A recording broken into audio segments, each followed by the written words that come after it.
नमस्कार दोस्तों, हमारे चैनल में आप लोगों का स्वागत है। मैं हूं शैलेंद्र। आज के इन्फोग्राफी में हम लोग एक नया प्रोग्राम स्टार्ट किए, पीएम की बाड़ी, है ना। इस पीएम की बाड़ी में प्रधानमंत्री जी जितने भी स्पीच देंगे उन सभी स्पीचों का एनालिसिस किया जाएगा। आज प्रधानमंत्री जी क्या कहना चाह रहे हैं, देश के लिए क्या संबोधित करना चाह रहे हैं, है ना। तो ये 2/8/2023 को ये स्पीच दी गई थी, है ना। तो चलिए हम लोग जानते हैं इस स्पीच के बारे में कि ये स्पीच कहाँ दी गई थी, किसके बारे में दी गई थी, है ना। तो चलिए हम लोग इस लेक्चर कहाँ से स्टार्ट करते हैं। ये पीएम की वाणी है, ये जो स्पीच दी गई थी महिला शक्तिकरण पर दी गई थी G20 मंत्री स्त्री सम्मेलन में, है ना। ये प्रधानमंत्री जी का संबोधन है। और इसके बाद उन्होंने जब स्टार्ट किया था वो कैसे स्टार्ट किया, महानुभाव देवियों और सज्जनों नमस्कार, है ना। उन्होंने ये संबोधन किया था स्टार्टिंग में, है ना। मैं महात्मा गांधी के स्थापना दिवस पर गांधीनगर में, गांधीनगर गुजरात में आप सभी का स्वागत करता हूँ, जिसका नाम महात्मा गांधी के नाम पर रखा गया है। मुझे खुशी है कि आपको अहमदाबाद में गांधी आश्रम का दौरा करने का अवसर मिला है। आज पूरी दुनिया जलवायु परिवर्तन, ग्लोबल वार्मिंग और स्थायी समाधान खोजने की तत्कालिता के बारे में बात कर रही है ना। इन्होंने किस किस के बारे में बात की है, ग्लोबल वार्मिंग, सॉरी जलवायु परिवर्तन, ग्लोबल वार्मिंग, है ना। अब आगे क्या है, गांधी आश्रम में आप गांधी जी की जीवन शैली की सादगी और स्थिरता, आत्मनिर्भरता और समानता के उनके दूरदर्शी विचारों को प्रत्यक्ष रूप से देखेंगे। मुझे यकीन है कि आपको यह प्रेरणादायक लगेगा। आपको दांडी कुटीर संग्रहालय में भी इसका अनुभव मिलेगा, एक ऐसा अवसर जिसे आपको चूकना नहीं चाहिए। मेरे लिए यहाँ यह बताना अप्रासंगिक नहीं होगा कि गांधी जी का प्रसिद्ध चरखा चरखा गंगाबेन नाम की एक महिला के पास के एक गांव में मिला था, है ना। सॉरी, गंगाबेन नाम की एक महिला को पास के एक गांव में मिला था। जैसा कि आप जानते हैं, उसके बाद से गांधी जी हमेशा खादी पहनते थे, है ना। ये प्रधानमंत्री जी का संबोधन था स्टार्टिंग में, है ना। इसके बाद उन्होंने दोस्त कहा, फ्रेंड। जब महिलाएं समृद्ध होती हैं तो दुनिया समृद्ध होता है। ये बहुत अच्छा वो वाक्य है। जब महिलाएं समृद्ध होती हैं तो दुनिया समृद्ध होती है। उनका आर्थिक सशक्तिकरण विकास को बढ़ावा देता है। शिक्षा तक पहुंची उनकी पहुंच वैश्विक प्रगति को प्रेरित करती है। उनका नेतृत्व समावेशिता को बढ़ावा देता है और उनकी आवाजें सकारात्मक बदलाव को प्रेरित करती हैं।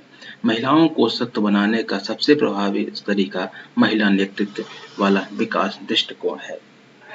भारत इस दिशा में कदम बढ़ा रहा है। फिर आगे क्या है, भारत की राष्ट्रपति श्रीमती द्रौपदी मुर्मू स्वयं एक प्रेरक उदाहरण प्रस्तुत करती हैं, है ना। वह एक साधारण आदिवासी पृष्ठभूमि से आती हैं, लेकिन अब दुनिया के सबसे बड़े लोकतंत्र का नेतृत्व करते हैं और दुनिया की दूसरी सबसे बड़ी रक्षा सेना के कमांडर इन चीफ के रूप में कार्य करते हैं। लोकतंत्र की इन जननी में मतदान का अधिकार भारतीय संविधान द्वारा प्रारंभ से ही महिलाओं सहित सभी नागरिकों को समान रूप से प्रदान किया गया था। चुनाव लड़ने का अधिकार भी समान आधार पर दिया गया है। निर्वाचित महिला प्रतिनिधि आर्थिक, पर्यावरणीय और सामाजिक परिवर्तन को प्रमुख एजेंट रही हैं। 14 लाख की आबादी के साथ भारत में ग्रामीण स्थानीय निकायों में 46% निर्वाचित प्रतिनिधि महिलाएं हैं, है ना। कितने, 46%। भारत में ग्रामीण स्थानीय निकाय में, है ना, जैसे सरपंच, जिला पंचायत, ये सब चीजें, है ना। स्व सहायता समूहों में महिलाओं की सक्रियता भी परिवर्तन के लिए एक शक्तिशाली शक्ति है। कौन सी, स्व सहायता समूह। महामारी के दौरान वे स्वयं स्व सहायता समूह और निर्वाचित महिला प्रतिनिधि हमारे समुदायों के लिए समर्थन के स्तंभ बनकर उभरे हैं। उन्होंने मास्क और सैनिटाइजर का निर्माण किया और साथ ही संक्रमण से बचाव के बारे में जागरूकता पैदा की। भारत में 80 से अधिक नर्सें और दाइयां महिलाएं हैं, है ना। दाइयां किसको बोलते हैं, जो जब बच्चा पैदा होता है तब जो फर्स्ट लेडी जो रहती हैं, जो देख रेख माँ की करती हैं, तो उन्हीं को दाइयां बोलते हैं, है ना। महामारी के दौरान वे हमारी रक्षा की पहली पंक्ति है थी और हमें उनकी उपलब्धियों पर गर्व है। फिर आगे क्या है, भारत में महिलाओं के नेतृत्व वाला विकास हमारे लिए एक प्रमुख प्राथमिकता रही है। प्रधानमंत्री मुद्रा योजना के तहत लगभग 70% महिलाओं की स्वीकृत किए गए हैं। ये सूक्ष्म स्तरीय इकाइयों को समर्थन देने के लिए 10 लाख रुपए तक के ऋण हैं।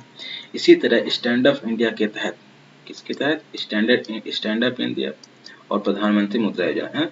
स्टैंड अप इंडिया के तहत 80% लाभार्थी महिलाएं हैं जो ग्रीन फील्ड परियोजनाओं के लिए बैंक ऋण प्राप्त कर रही हैं। ग्रीन फील्ड है ना, आप लोग ये सब टर्म जो है सर्च करिएगा। ग्रीन फील्ड परियोजनाओं के लिए बैंक ऋण प्राप्त कर रहे हैं। प्रधानमंत्री उज्ज्वला योजना, प्रधानमंत्री उज्ज्वला योजना के तहत ग्रामीण महिलाओं को लगभग 10 करोड़ रसोई गैस कनेक्शन उपलब्ध कराए गए हैं। स्वच्छ खाना पकाने के ईंधन का प्रावधान सीधे पर्यावरण पर प्रभाव डालता है और महिलाओं के स्वास्थ्य में सुधार करता है। 2014 के बाद से औद्योगिक प्रशिक्षण संस्थानों में तकनीक शिक्षा में महिलाओं की संख्या दोगुनी हो गई है और भारत में लगभग 43% STEM स्नातक यानी साइंस, टेक्नोलॉजी, इंजीनियरिंग और मैथ गणित में महिलाएं हैं, है ना। से इन सबसे स्नातक की कितनी 43%। भारत में लगभग 1/4 आंतरिक वैज्ञानिक महिलाएं हैं। चंद्रयान, गगनयान और मिशन मंगल जैसे हमारे प्रमुख कार्यक्रमों की सफलता के पीछे महिला वैज्ञानिकों की प्रतिभा और कड़ी मेहनत है।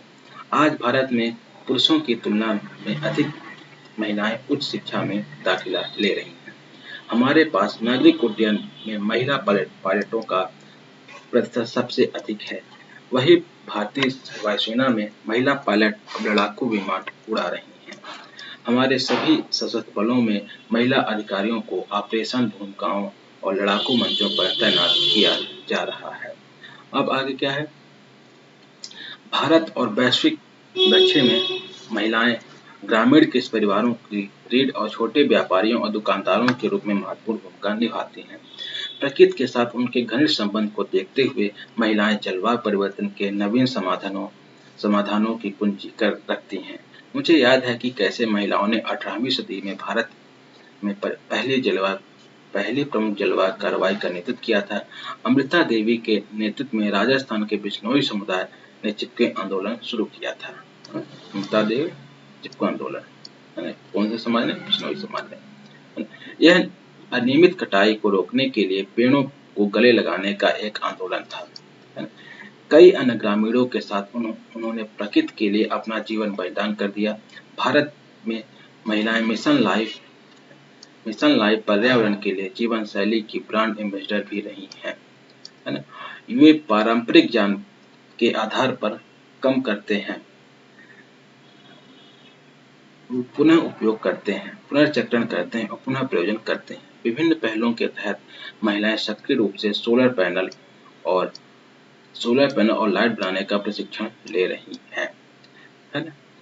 अब आगे क्या है? वैश्विक अर्थव्यवस्था में महिला उद्यमियों का महत्वपूर्ण योगदान है।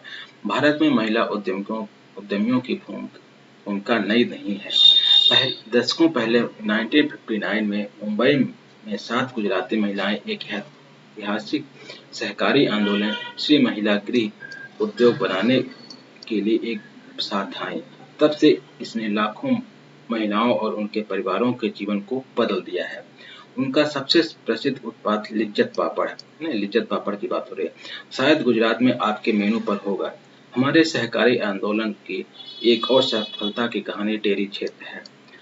यह भी महिलाओं द्वारा संचालित है। अकेले गुजरात राज्य में डेयरी क्षेत्र में 3.6 मिलियन महिलाएं शामिल हैं और पूरे भारत में ऐसी कई प्रेरक कहानियां हैं। भारत में लगभग 50% यूनिकॉर्न स्टार्टअप की संस्थापक कम से कम एक महिला है। महिलाओं के नेतृत्व वाले इन यूनिकॉर्न का संयुक्त मूल्य $40 मिलियन से अधिक है। हालांकि हमारा लक्ष्य एक ऐसा स्तरीय मंच तैयार करना होना चाहिए जहां उपलब्धि हासिल करने वाली महिलाएं आदर्श बन जाएं। हमें उन बाधाओं को दूर करने के लिए काम करना चाहिए जो बाजारों, वैश्विक मूल्य श्रृंखलाओं और किफायती तथा उनकी पहुंच को प्रतिबंधित करती हैं। साथ ही हमें यह सुनिश्चित करने की जरूरत है कि देखभाल और घरेलू काम के बोझ को उचित रूप से संबोधित किया जाए, है ना। अब आगे क्या है? महानुभावों, महिला उद्यमिता नेतृत्व शिक्षा पर आपका ध्यान सराहनीय है। मुझे इस बात की खुशी है कि आप महिलाओं के लिए डिजिटल और वित्तीय साक्षरता बढ़ाने के लिए टेक इक्विलिटी प्लेटफॉर्म लॉन्च कर रहे हैं, है ना? कौन सा? टेक इक्विलिटी प्लेटफॉर्म लॉन्च कर रहे हैं। और मुझे खुशी है कि भारतीय अध्यक्षता के तहत महिला शक्तिकरण पर एक नया कार्य समूह स्थापित करने का निर्णय लिया गया है। गांधीनगर में आपके अथक प्रयास दुनिया भर की महिलाओं को अपार आशा और विश्वास देंगे। मैं आपको सार्थक और सफल बैठक के लिए शुभकामनाएं देता हूं। धन्यवाद। आपका बहुत बहुत धन्यवाद। ये किसके बोल थे? प्रधानमंत्री नरेंद्र मोदी जी की स्पीच थी, है ना? 2/8/2023 को दिया गया था गुजरात में, है ना? तो ये रही प्रधानमंत्री मोदी जी की स्पीच 2008-2023 की। तो मैं इस लेक्चर को यहाँ समाप्त करता हूँ। हमारे चैनल को सब्सक्राइब कर लीजिएगा और इस तरीके का इन्फोग्राफी और पीएम की बारी आप लोगों के पास आती रहेगी। धन्यवाद।